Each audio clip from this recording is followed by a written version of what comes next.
Abner Mikva, his first taste of Chicago politics, forgive me, we're having a bit of a prompter problem here. His first taste of Chicago politics was to volunteer for Adlai Stevenson's gubernatorial campaign. And famously, he was told by a ward committeeman, "We don't want nobody that nobody sent." Well, so nobody sent him, but in a life devoted to public service, Abner Mikva has gone just about everywhere anyway. He has the distinction of having served in all three branches of the federal government as a five-term Democratic congressman, chief judge of the U.S. Court of Appeals in Washington, D.C., and White House counsel to President Bill Clinton. Last month, that lifetime of service was recognized when he was presented the Presidential Medal of Freedom by President Barack Obama. And we are delighted to welcome Abner Mikva back to Chicago tonight.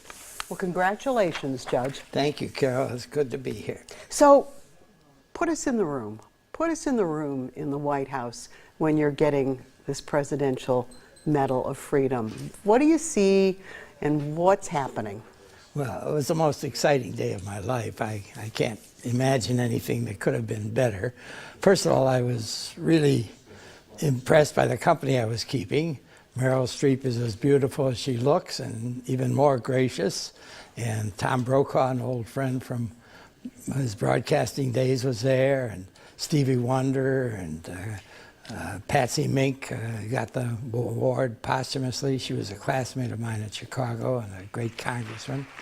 And the president was very gracious and generous in his remarks. And there's something very special when he puts that medal around your neck and you know you've just gotten the highest award that a civilian can get.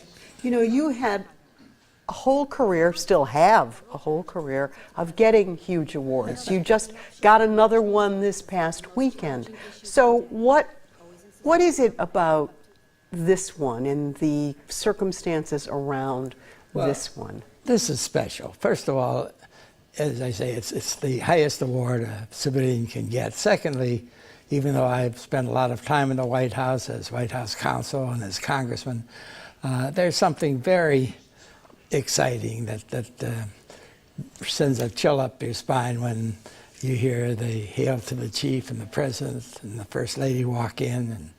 And it's especially exciting when you're one of the objects of his walking in, and he came up to the stage and started making his remarks, and I just was in awe. Went down your spine? Yes, it did. Let's have a look at it, Ab. Let's see this medal. Is beautiful.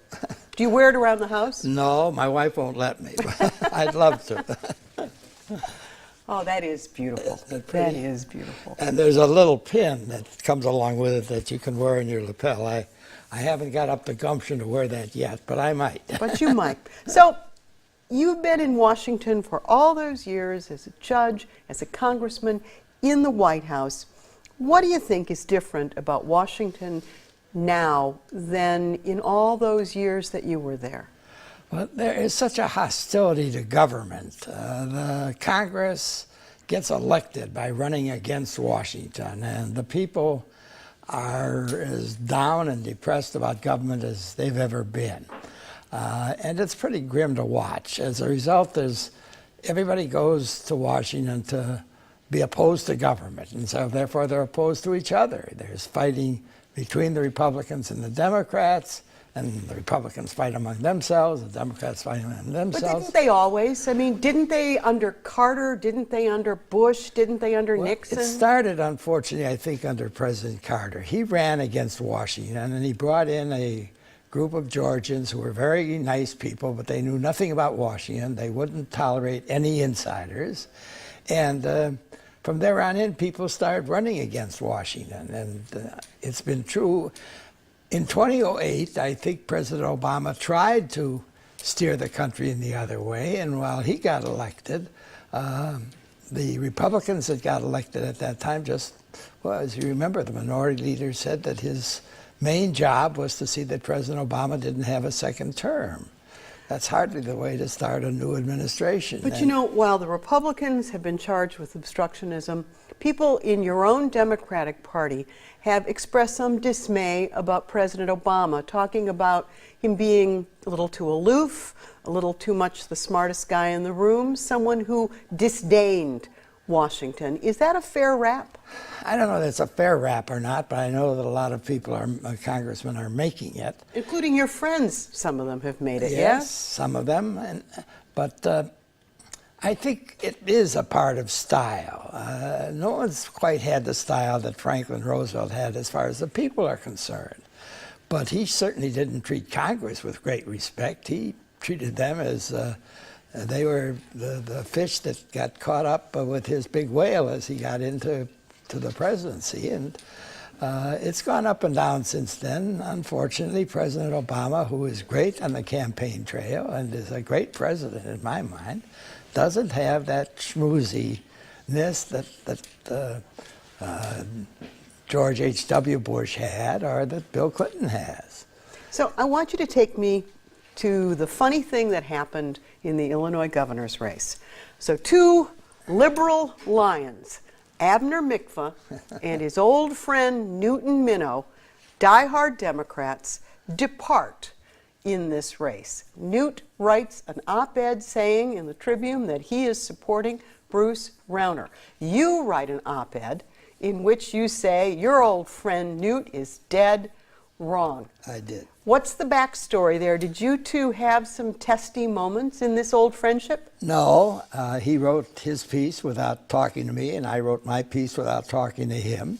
Afterwards, we met and agreed that we would have a polite disagreement about this gubernatorial race. He's done it once before. He's left the Democratic fold.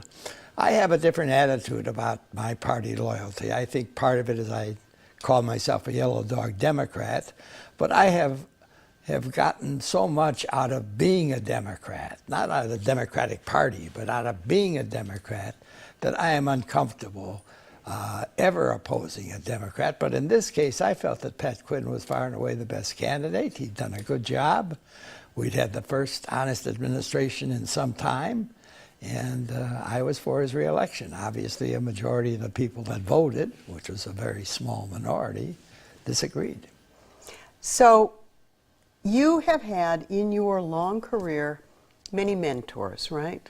Yes. Who was your first mentor? I think my first mentor was Paul Douglas.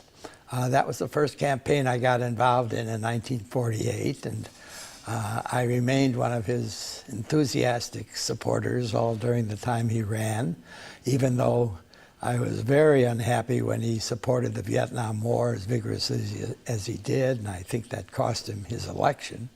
But I remember when we tried to remonstrate with him to change his views, he said in that great voice of his, "You fellows support me because you think I'm a man of principle, and now you want me to leave my principles just to win an election?"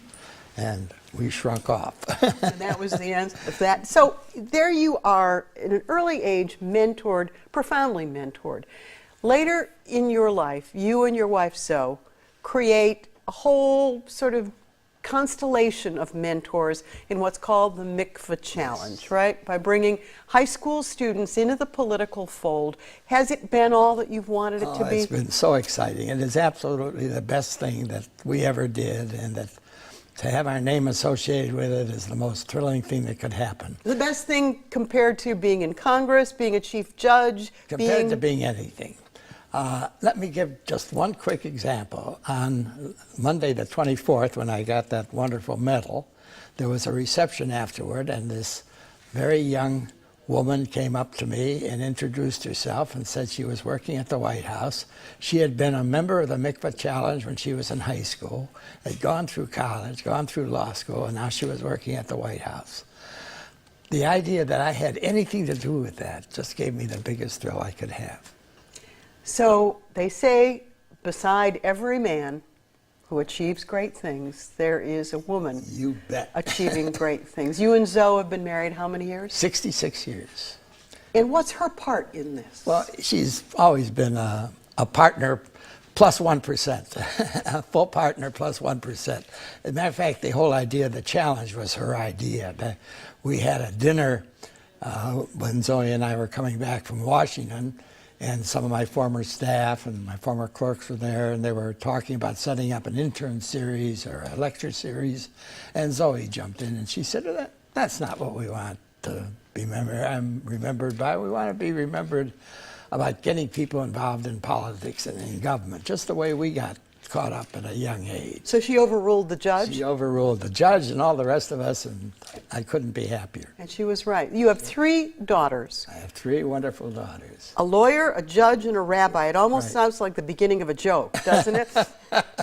Well, they're great fun, and they're very, very wonderful people, and they've given us 7 wonderful grandchildren, and boy, have I had a good life ever.